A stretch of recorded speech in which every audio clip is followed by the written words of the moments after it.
संसाधन किसे कहते हैं? हमारे दैनिक जीवन में जो आसपास चीजें हैं, वस्तुएं हैं, जो हमारे उपयोग में आती है या जिसका कोई मूल्य होता है, वो हमारा क्या है? संसाधन। तो दैनिक जीवन में हमारा क्या क्या उपयोग आता है? अभी हम क्लास में हैं, तो क्लास में मेरे उपयोग में या स्केच आ रहा है, बोर्ड आ रहा है, बेंच आ रहा है, कॉपी कलम किताब आ रही है, ठीक है। कुछ धातुएं भी हमारे उपयोग में आती है, क्या? लोहा, सोना, चांदी, ना, एल्युमिनियम, यह धातु भी हमारे क्या है? काम आते हैं। जो हमारे काम में आते हैं, वह सारी चीजें जो हमारे उपयोग में आते हैं, काम में आते हैं, अर्थात जिनका मूल्य भी होता है, जैसे सोना चांदी सब, उसका मूल्य भी होता है नहीं, और जिसका हम लोग दैनिक जीवन में उपयोग करते हैं, वो हमारा संसाधन। कॉपी कलम किताब बेंच डेस्क, ठीक है, साइकिल, सभी हमारा क्या है? संसाधन है। हमारे काम को जो आसान बनाता है, हमारे काम में जो सहायता करता है, वह सभी साधन हमारा संसाधन है। समझ गए इसको? तो संसाधन हम लोग समझ गए। संसाधन के कितने प्रकार होते हैं? 3 प्रकार, नहीं 3 प्रकार। संसाधन को 3 प्रकार में बांटेंगे। ऐसे मुख्यतः 2 प्रकार हो गए, एक प्राकृतिक संसाधन, एक मानवीय संसाधन, मानवीकृत संसाधन, ठीक है। प्राकृतिक संसाधन, मानवीकृत संसाधन। लेकिन अभी हम 3 पार्ट में इसको बांट के पढ़ेंगे। कैसे? प्राकृतिक संसाधन तो हो गया, प्राकृतिक संसाधन, प्राकृतिक संसाधन। दूसरा मानवकृत संसाधन, मानवकृत बोलो या मानव निर्मित बोलो, ठीक है। मानवकृत बोलो या मानव निर्मित, मानव निर्मित दोनों बोल सकते हैं, मानव निर्मित भी बोल सकते हैं, मानव निर्मित, मानव निर्मित संसाधन। और तीसरा मानवीय संसाधन, मानवीय संसाधन। अब सबके प्रकार को हम लोग पढ़ेंगे। तो संसाधन 3 प्रकार के होंगे, प्राकृतिक संसाधन, मानव निर्मित संसाधन, मानवीय संसाधन, ठीक है। प्राकृतिक संसाधन में कौन कौन आ गया? जल आएगा, हवा, जिसे प्रकृति ने हमें सीधे उपयोग करने के लिए दिया है, उसे हम लोग कहेंगे प्राकृतिक संसाधन। जैसे जल दिया है, हवा दी है, पेड़ पौधे दिए है ना, भूमि दिया है, यह हमारा कौन संसाधन हुआ? प्राकृतिक संसाधन। जल, हवा, भूमि, भूमि दिया है, और दिया है पेड़ पौधे, ये हमारा क्या हो गया? प्राकृतिक संसाधन, जिसे प्रकृति ने हमें सीधे तौर पर उपयोग करने के लिए दिया है, प्रदान किया है, वो हमारा प्रकृति ने दिया है, इसीलिए प्राकृतिक संसाधन। मानवकृत संसाधन या मानव निर्मित संसाधन, जिसे प्रकृति ने ही दिया है, लेकिन मानव ने उसका अपने हिसाब से उपयोग करने के लिए सीखा है। तो क्या, जैसे प्रकृति ने पेड़ दिया, तो पेड़ को काट करके क्या बनाया गया? बेंच बनाया गया, और कुर्सी बनाई गई प्लास्टिक से, ना, कलम बनाया गया, कॉपी बनाई गई, किताब बनाया गया, लोहा से क्या बनाया गया? लोहा, और लोहा से बहुत तरह की सामग्री बनी है, जैसे साइकिल बनी है, मोटरसाइकिल बनी है। तो जो भी चीजें प्रकृति ने हमें दिया था, लेकिन हम उसको थोड़ा सा मैन्युफैक्चरिंग किए, मतलब अपने तरह से उसमें कुछ काम करके उसको अपने साधन के रूप में उपयोग किया। लोहा से साइकिल बना लिए, ट्रेन बना लिए, बस बना लिए, रेल इंजन बना लिए, नहीं बना लिए। तो यह सारी चीज जो हमारे साधन में थोड़ा सा हमारा उसमें प्रयास से वो हमारा साधन हो गया, उसे कहेंगे मानवकृत संसाधन। तो उसमें क्या क्या दे सकते हैं? रेल दे सकते हैं, rail engine, rail engine, rail engine हो गया, बस हो गया, बेंच हो गया, हवाई जहाज हो गया, हवाई जहाज। तो जो जो भी हम लोग ने मानव ने बनाया, तो क्या हो गया? मानवकृत संसाधन या मानव निर्मित संसाधन। मानवीय संसाधन क्या है? मानवीय संसाधन वह है कि अगर हम कोई खेती का ही काम करते हैं, तो हर कार्य हमसे नहीं होता, कुछ काम हम दूसरे मानव से लेते हैं। जैसे किसी से हम आर गोरा छटाते हैं, तो मजदूर करते हैं ना, जो उसमें कुशल है, निपुण है, हम उनको उस काम में रखते हैं। अच्छा, घर में अगर भोज भात हो रहा है, तो खाना बनाने के लिए हम लोग कारीगर करते हैं ना, उसको करते हैं। भोज खिलाने के लिए क्या करते हैं? उसको क्या बोलते हैं? केटरर, ना, केटर करते हैं। अच्छा, वो हो गया। तो टेंट वाला काम कोई अलग करता है, मंडप सजाने वाला काम अलग करता है। तो अलग अलग आदमी के पास अलग अलग कुशलता है, तो हर कार्य हम स्वयं नहीं कर सकते हैं। एक मानव दूसरे मानव का कार्य अपना मेहनताना लेकर के करता है। मेहनताना मतलब अपनी मजदूरी, जो मेहनत करता है उसके बदले में हम उसको क्या देते हैं? रुपया देते हैं या सामान देते हैं, रुपया ही देते हैं। तो वह बदले में हमारा काम करता है, तो बदले में हमारा काम करता है, तो हमारे काम को सरल बनाता है, वह काम हमारा आसानी से हो जाता है। तो एक मन, हम भी तुम्हारा काम में आ रहे हैं, हम तुमको क्या कर रहे हैं? पढ़ा रहे हैं, तो हम तुम्हारा काम में आ रहे हैं ना। तो तुम भी जो है तुम भी अपना कोई कार्य कराते हो, घर बनाने जाते हो, तो घर बनाते हैं कोई, तो ईंट जोड़ने वाला मिस्त्री अलग होता है, मजदूर अलग होता है, फिर छत पीटने वाला, सेटरिंग करने वाला अलग होता है। तो अलग अलग आदमी के पास अलग अलग कुशलता होती है। तो एक मानव दूसरे मानव का क्या लेता है? सहयोग लेता है।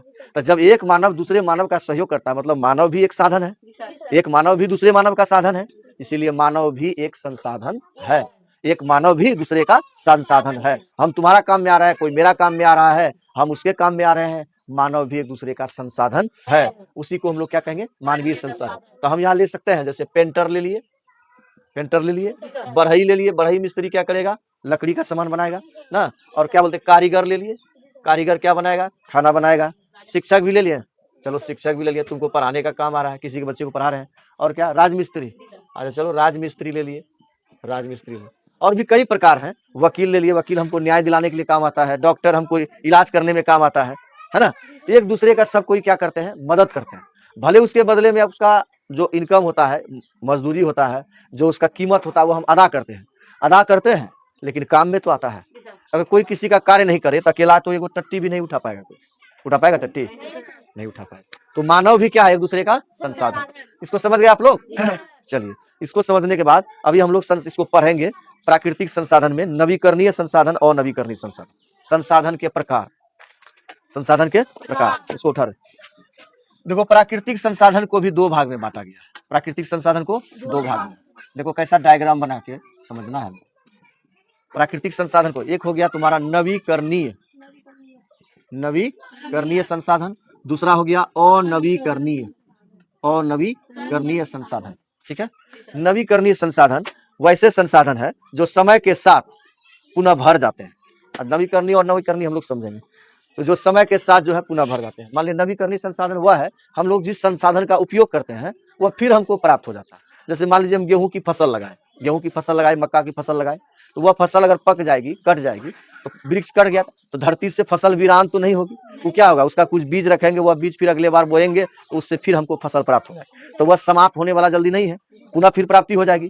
जल है, इस धरती पर जो जल है, तो पानी पी लिए, फिर बरसात होगी, बाढ़ आएगा, फिर पानी आ जाएगी। हवा है, उपयोग कर रहे हैं, फिर आ जाएगी। सूर्य का रोशनी है, सूर्य की रोशनी में फसल पकती है, हम लोग को सौर ऊर्जा मिलती है, विटामिन डी मिलती है। तो सूर्य आज उगा, उससे हम लोग बैटरी, सोलर प्लेट से बैटरी चार्ज कर लिए, तो ऊर्जा को संग्रहित कर लिए। तो इससे क्या हुआ कि आज सूरज का सब रोशनी खींच लिए, कल सूरज का रोशनी कमजोर हो जाएगा, नहीं होगा। उस सूर्य की रोशनी जो है, उससे अगर हम लोग उपयोग में लिए हैं, तो कल फिर ऑटोमेटिक क्या है, उसमें उतना ही ऊर्जा हो जाएगी, उतना ही प्रकाश होगा। तो जो ऊर्जा या जो संसाधन अगर हमारे उपयोग करने के बाद पुनः जल्दी उसको हम प्राप्त कर सकते हैं, उसको कहेंगे नवीकरणीय संसाधन। इसमें कौन कौन हो जाएगा, सौर ऊर्जा, क्या, सौर ऊर्जा, पवन ऊर्जा ना, जल हो जाएगा, मिट्टी ना, मिट्टी हो गया, वन हो गया। यह नवीकरणीय संसाधन क्या है, जिसको हम निकट जल्दी से प्राप्त कर सकते हैं, 1-2 साल 5 साल लगेंगे। और नवीकरणीय संसाधन में क्या हो गया कि वैसे संसाधन, वैसे प्राकृतिक संसाधन जिसका उपयोग अगर हम लोग करेंगे तो उसको निकट भविष्य में हम लोग जल्दी प्राप्त नहीं कर सकते हैं। मान लो कहीं पर कुछ निकला है, कोयला निकला है, पेट्रोलियम निकला है, वहां तो संसाधन, वो साधन सीमित है, उसका अगर हम लोग उपयोग कर लिए तो कोयला बनता है हजारों साल के बाद। कोयला जो है ना, जो लकड़ी पृथ्वी पर अचानक ऐसा बताया जाता है कि भूकंप या ज्वालामुखी विस्फोट कुछ तरह हुआ, जमीन के अंदर पेड़ पौधे दब गए, और अपघटित होने के बाद हजारों लाखों वर्षों के बाद वहां कोयला बना। तो जो पहले दबा होगा उसी को खोद खोद के हम लोग निकाल रहे हैं कोयला। तो कोयला जहां से निकाल रहे हैं, तो ऐसा थोड़ा कि कोयला निकालते जा रहे हैं, कोयला बनते जा रहा है, ऐसा नहीं है। अगर कोयला का अगर लोग उपयोग कर लिए, पेट्रोलियम का उपयोग कर लिए, तो वह जल्दी 1000 साल निकट भविष्य में तुरंत नहीं बनने वाला है। धातु जो हमारे भूगर्भ में जमीन के अंदर छिपा है, जहां से खोद करके निकाल रहे हैं, लोहा निकाल रहे हैं, एल्युमिनियम निकाल रहे हैं, या सोना कहीं निकल रहा है, लौह अयस्क निकल रहा है, जहां से हम लोग, भंडारण तो कम हो रहा है, तो भंडारण कम होने के बाद ऑटोमेटिक वहां बाहर जाता कि निकालते जा रहे हैं, बढ़ते, ऐसा नहीं होता है। अगर हम लोग उसको निकालेंगे तो एक न एक दिन वह समाप्त हो जाएगी, और जब समाप्त हो जाएगी तो वह संसाधन फिर हमको जो अगर जरूरी पड़ेगा तो तुरंत उसका निर्माण नहीं होगा, निकट भविष्य में हजारों लाखों वर्ष लग जाएंगे। वैसे संसाधन जिसका उपयोग करने के बाद वह निकट भविष्य में या तुरंत उनकी पुनः प्राप्ति नहीं हो सकती है, वैसे संसाधन को क्या बोलेंगे, अनवीकरणीय संसाधन। वैसे संसाधन को क्या बोलेंगे, अनवीकरणीय। अनवीकरणीय संसाधन में हम क्या ले लें, इसका क्या लेंगे, पेट्रोलियम, पेट्रोलियम, प्राकृतिक गैस, प्राकृतिक गैस, कोयला, कोयला हो गया, पेट्रोलियम, प्राकृतिक गैस, कोयला। और कुछ और ले लेते हैं, क्या बोलते हैं, लौह अयस्क, लौह अयस्क। जो भी चीज धरती के अंदर से निकाली जाती है वह चीज हमें पुनः तो जल्दी प्राप्त नहीं होगी, तो उसे क्या कहेंगे, अनवीकरण। देखो, नवीकरणीय और नवीकरणीय इस शब्द में ही छुपा हुआ है इसका अर्थ। नवीकरणीय नया जिसका तुरंत बने, और नवीकरणीय जिसका नया नहीं बने, तो उसको बनेंगे नवीकरणीय और नवीकरणीय संसाधन।